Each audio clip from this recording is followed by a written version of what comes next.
Hi everyone, my name is Hirosha. I am from DPM1E. Today I want to share about effect of stress. Now I mention about some of stress effects on stress is impact on mental health, substance use and abuse, sleep disturbance. The first one is impact on mental health. Academic related stress stemming from pressures to perform academically can take a toll on students when mental well-being. When students feel overwhelmed by academic demands, they may experience heightened levels of anxiety and depressions. This can manifest in various ways, including feelings of very sadness or opulence. The OECD survey mentioned in the article underscores the negative impacts of academic related stress on students' overall well being. It's not just about feeling stress, it's about how that stress affects different aspects of their life, from their psychological state to their social interactions and cognitive functioning. Over time, chronic stress can exacerbate and exciting mental health problems or even lead to the development of new ones. This highlights the importance of addressing stress early on to prevent its escalations into more serious issues. Moreover, mental health issues resulting from stress can create a vicious cycle as they further impair academic performance and motivation. Students may find it difficult to concentrate, retain information, or engage in learning activities when they are struggling with anxiety or depression. Academic related stress can link to heightened levels of anxiety and depression among students. This stress originates from pressures to perform well academically, such as exams, assignments, and expectations from peer and family. When students feel overwhelmed by these demands, it can affect various aspects of their life, including their psychological well being, social interactions, and cognitive functioning. Chronic stress can worsen pre-exciting mental health conditions or even trigger the development of new ones, underscoring the importance of early intervention and support. The second one is substance use and abuse. Academic related stress can drive students to seek relief through substance use, such as drugs or alcohol. This can serve as a palliative coping mechanism as individuals turn to substance to alleviate stress and anxiety. Research suggests that students who experience high levels of ongoing stress are more likely to engage in substance use behaviors. This underscores the need for effective stress management strategies and support system within educational settings. Importantly, social support and positive coping strategy can help buffer the relationship between stress and substance use by fostering a supportive environment within schools. Educators and administrators can empower students to develop healthier coping mechanisms. Creating awareness around the link between stress and substance use is crucial for prevention efforts. By addressing stress actively and providing students with alternative coping strategies, schools can mitigate the risk of substance abuse among students.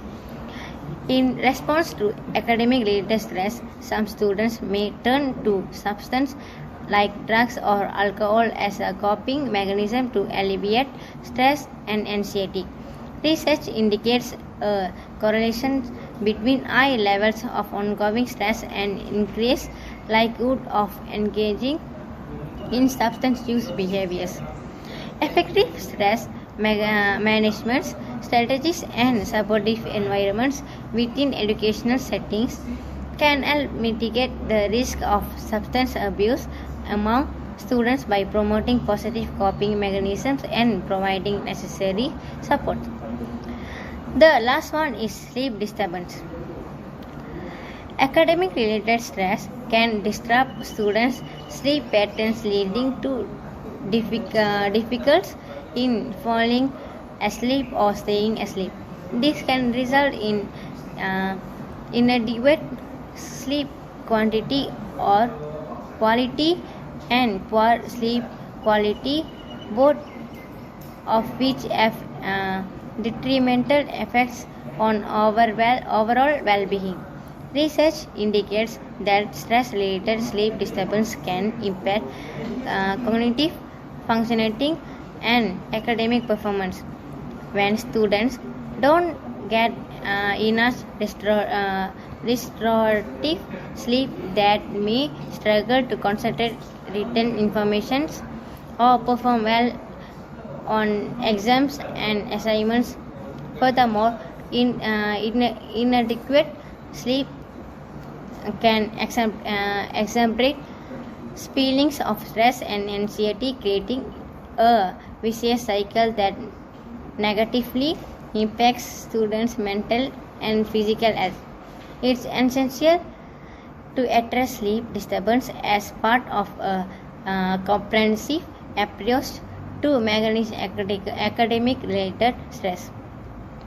By promoting good sleep hygiene practices and providing resources for stress management, schools can help students establish healthy sleep habits and improve their overall well-being. Academic related stress can disrupt students' sleep patterns, leading to difficulty in falling asleep or staying asleep.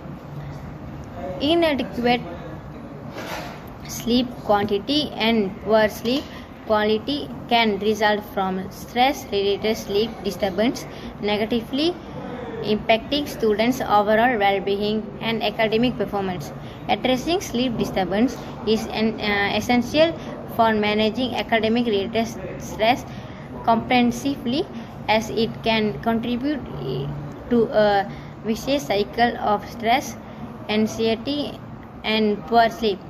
Each of these points highlight different aspects of how academic related stress can affect students' mental health and well-being, and explain why addressing these issues is crucial for promoting a healthy learning environment. In conclusion, academic related stress poses significant challenges to students' mental health and well-being. The pressures to perform academically can lead to heightened level of anxiety and depression impacting various aspects of students' life. Chronic stress can exacerbate anxiety, mental health issues, and may contribute to the development of new problems over time. Additionally, stress-related sleep disturbance and substance use behaviors can further impair students' mental and physical health as well as their academic performance. It's crucial for educational institutions to address stress proactively, promote positive coping strategies, and create supportive environment to mitigate the negative effects of academic related stress on students. Thank you, that's all. Hi guys, I'm Dakshayani from DPM1A. Today I would like to talk about something that is really important, especially for people who use the internet. Yes, it is about cyberbullying. You might have heard this term before, but what is exactly cyberbullying? Well, it's when someone uses the internet or technology to hurt, harass, embarrass others. Cyberbullying can happen through text, social media, emails, or even online games. It's a serious problem that affects people of all ages, and it can have really harmful effects. So, today I am going to talk about the effects of cyberbullying. Cyberbullying can take various forms, and it's important to recognize them to address the issue effectively. Here are some common types of cyberbullying. So, the first one is harassment. This involves repeatedly sending offensive, rude, and insulting messages to an individual or group. It can include insult or spreading rumors. And the second one is cyberstalking. Cyberstalkers harass or scare their victims by using the internet or other technological tools. They might follow their target about, keep an eye on their internet activities, or even send them threatening notes. Cyberbullying also makes people feel unsafe online. It just like we want our streets to be safe, we also need our online spaces to be safe too. When there's a lot of cyberbullying, it makes people worry about what might happen next. The first effect is people might feel really sad and lonely because of cyberbullying. For an example, imagine you are a person and you are really excited to go online. You want to chat with your friends, play games, and have fun, but then someone starting saying awful stuff to you. They might send hurtful messages or post nasty comments. It makes you feel really sad and lonely. That's what cyberbullying does. It makes people feel terrible about themselves. The second effect is people might feel not safe online if there's a lot of cyberbullying. Now, not feeling safe online is a big deal. It's like you are playing outside and you see something scary. You don't want to go back outside because you are worried something bad might happen again. That's how some people feel about the internet. When there's a lot of cyberbullying, they are scared to go online because they don't know what if someone will be mean for them. For an example, imagine you are playing in your favorite park, have a great time with your friends. Suddenly, something scary happens. Maybe a big dog starts barking loudly, or you hear a loud noise that scares you. You feel a rush of fear and you don't want to go back to that park because you are worried something bad might happen again. It's like your safe place doesn't feel safe anymore. When there's a lot of cyberbullying happening online, it's like that scary thing in the park happening over and over again.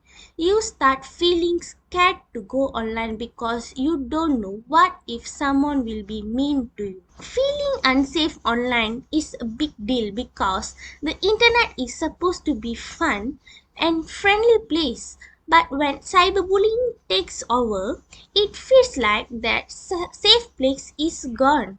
You might hesitate to join chats or post pictures. You are afraid of being bullied.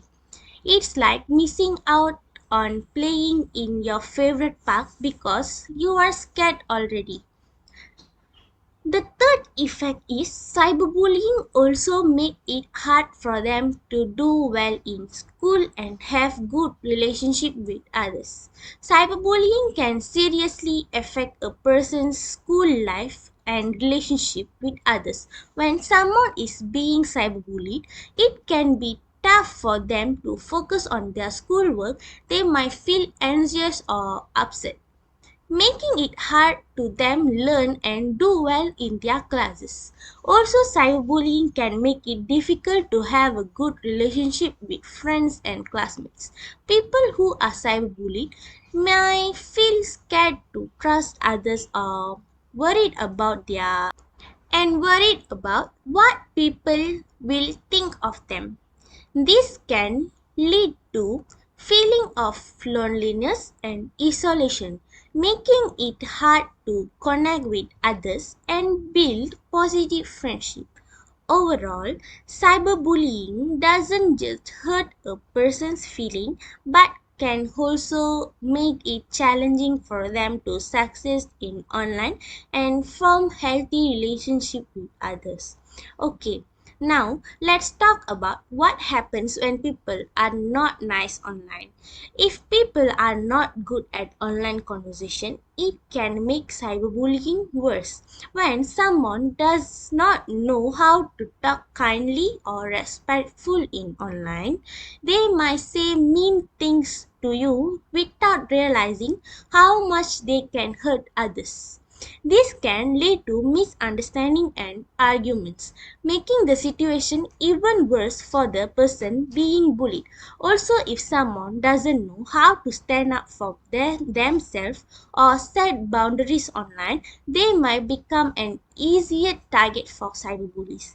It is important for everyone to learn how to communicate nicely and stand up for themselves online so they can help prevent cyberbullying can make the internet a safer place for everyone. So, what can we do about it?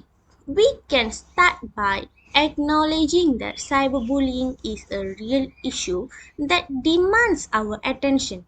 We can educate ourselves and our upcoming generation about the importance of kindness and empathy, both online and offline.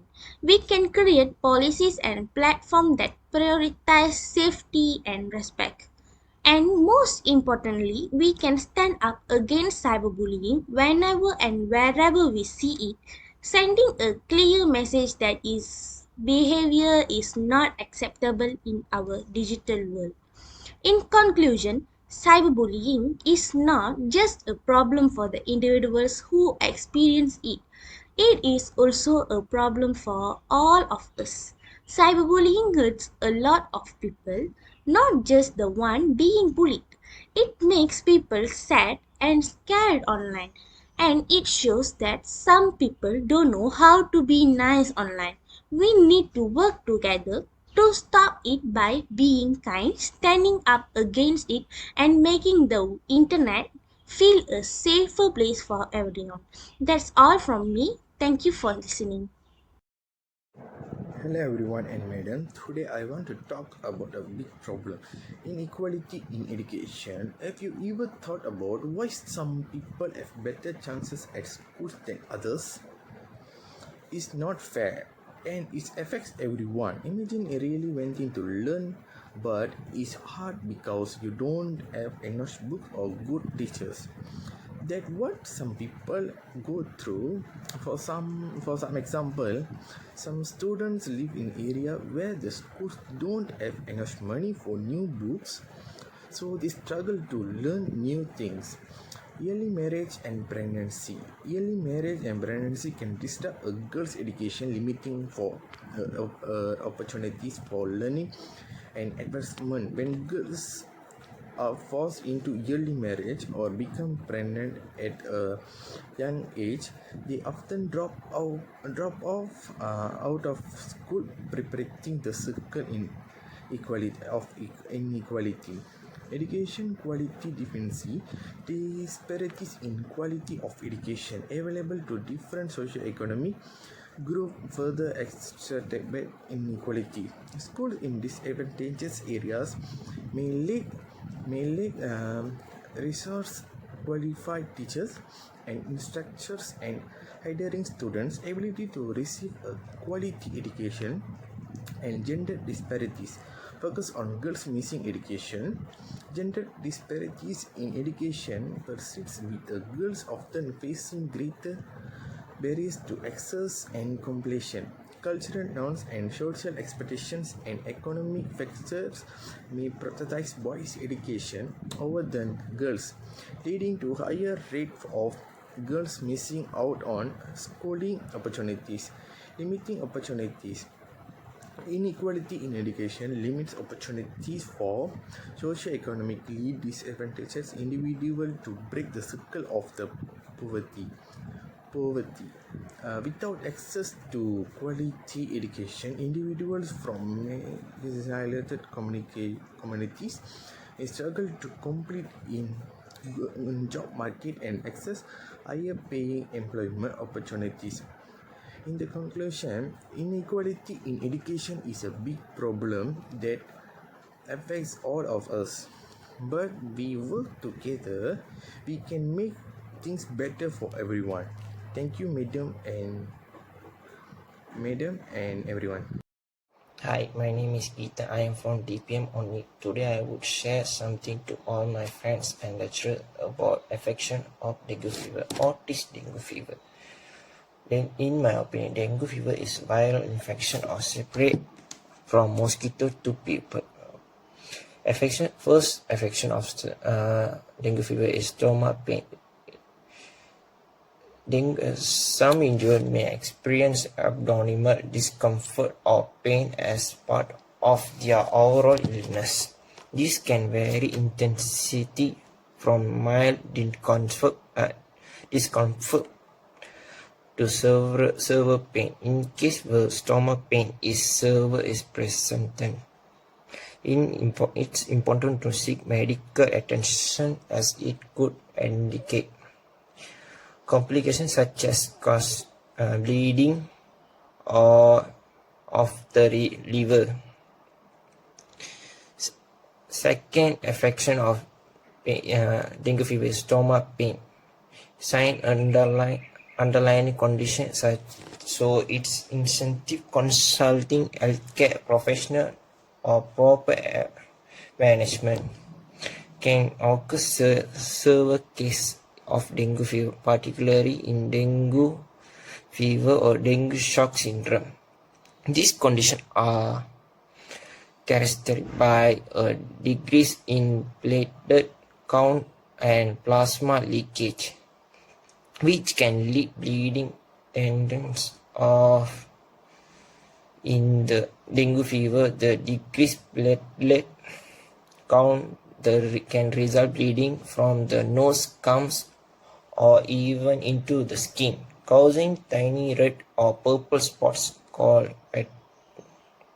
In some cases, there is many bleeding from the digestive tract, leading to blood in the stool or vomit. If some with dengue fever experience bleeding from the nose or gums, it's important to seek medical. This could indicate the progressive to more severe form of the disease. Medical intensive cruelly manage complications and prevent future deterioration. Permission. In some cases, dengue fever, especially more severe case when complicate, like dengue hemorrhagic fever and dengue shock develop syndrome. Affection of this dengue fever, third is vomiting. Other symptoms such as high fever, abdominal pain in diarrhea. In dengue fever occur do various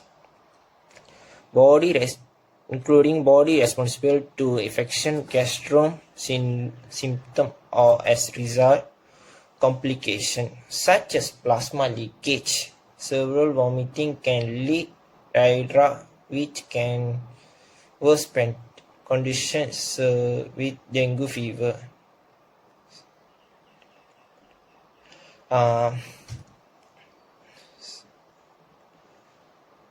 Its medical attention properly treatment may involve solve this problem and to control this. In my conclusion, dengue fever is viral illness transmitted by mosquitoes, primarily in tropical or subtropical regions. While most of cases of dengue fever result in mild symptoms such as fever, headache, fever,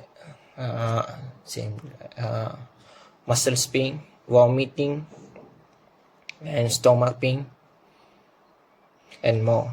Severe cases can lead to complications such as dengue hemorrhagical fever or dengue shock syndrome, which can be life threatening. Uh, pre- moreover, in moreover in this moreover when moreover in my conclusion, preventing dengue fever involving effort to control mosquito population, reducing exposure to mosquito bites, and eliminating breeding sites, early detection and medical care, and crucial for managing symptoms and preventing complications. Public health intervention, community engagement, and research efforts are essential for addressing the challenge posed by dengue fever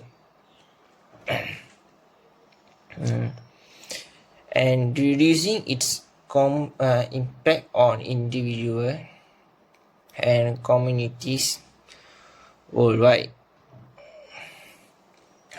Government must be uh, government must be take uh, take action to solve this problem. Uh, Making campaign uh, to to people to peoples to peoples and government must spray deng, deng, smoke dengue to the place occupied by dengue fever. More and I would like to something to add.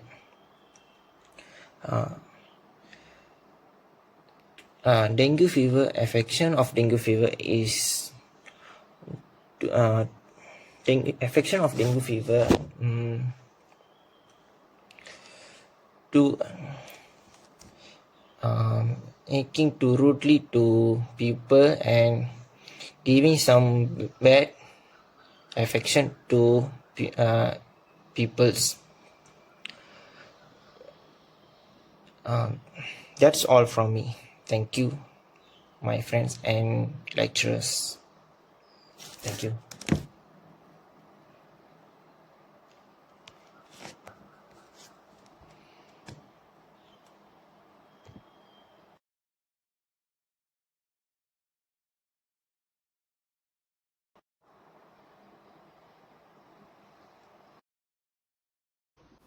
Do you all know what a flood is?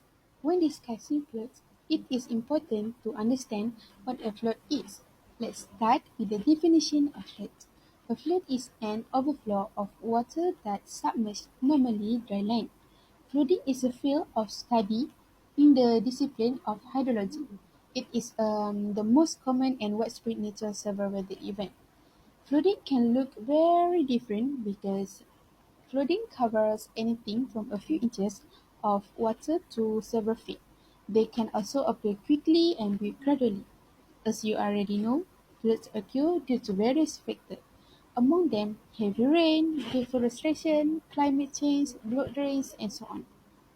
My presence here is not to discuss the cause of the flood, but to make everyone aware of the bad effects that will happen to us if we are hit by a flood. So, hello and good morning to everyone. My name is Rashira from DPN18.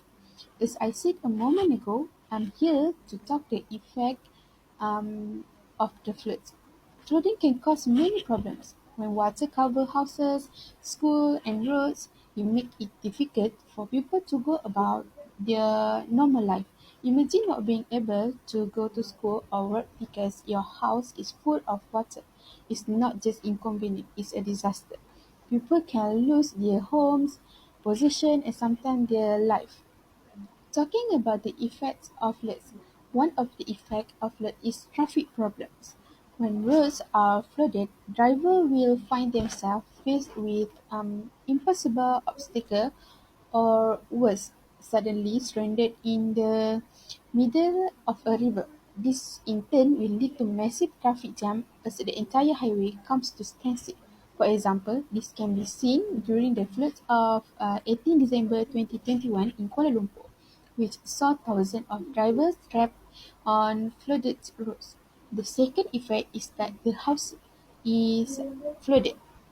Many people, especially those living in low-lying areas, will find themselves forced out of their homes when the house is flooded. In extreme cases, residents end up stranded on the roof of their own homes as entire neighborhoods end up underwater. For example, the March 7, 2022 flood in Kuala Lumpur saw over 120,000 people displaced, with many of them losing valuable possessions to the floods, as well as dozens of thieves. The third effect is broken infrastructure. Heavy rains and flash floods will result in interruption in electricity and communication lines, either directly short circuit due to water damage or indirectly. For example, falling trees due to heavy rain or floods, water may fall on power lines.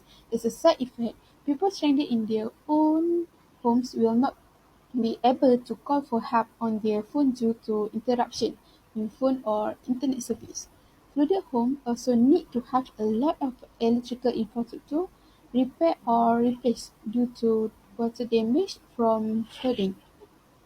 The fourth effect is infectious disease. Floodwater is largely filled with all kinds of dirt and bacteria. Therefore, swallowing or making skin contact with this contaminated water is an easy way to contract infectious diseases such as dysentery and cholera. Talking about flood, I also had the experience of my house being flooded, but not as bad as in KL. During the flood, our family had to save important electronic items such as washing machine and refrigerators. Imagine me and my mom lifting the washing machine out of the house to prevent it from being flooded. Sounds like I'm sitting right, but that was what I went through. Even though we were tired because we had to clean the house after the flood, but we as a family just enjoy it because we can complain when disaster strikes. Floods are also harmful to the environment. When water covers the land, it can wash away the plants and animals that live there. It can also carry pollution from one place to another, making clean water dirty. This is not good for humans, animals, and plants that need clean water to survive. But it's not all bad news. We can do things to help prevent floods and reduce their damage. We can build stronger houses and buildings that can withstand floods. We can also make better plans when floods happen so people know what to do and where to go, and when we can take care of our environment so it can handle the extra water better. For example, planting trees can help. Trees absorb water which can reduce flooding. They also hold the soil together which can prevent landslide during floods. And don't forget, trees provide homes and animals and help clean the air we breathe. We also need to learn more about floods. Scientists study them to understand why they happen, how they affect us, and what we can do about them. This knowledge is important. It can help us make better decisions and protect ourselves and our environment. In conclusion, floods are a big problem, but they are a problem we can tackle. We need to respect the power of water and understand that it can both give and take it. By working together, we can make our world safer from floods. We can build stronger communities, protect our environment, and ensure a better future for us all. That's all for me. Thank you.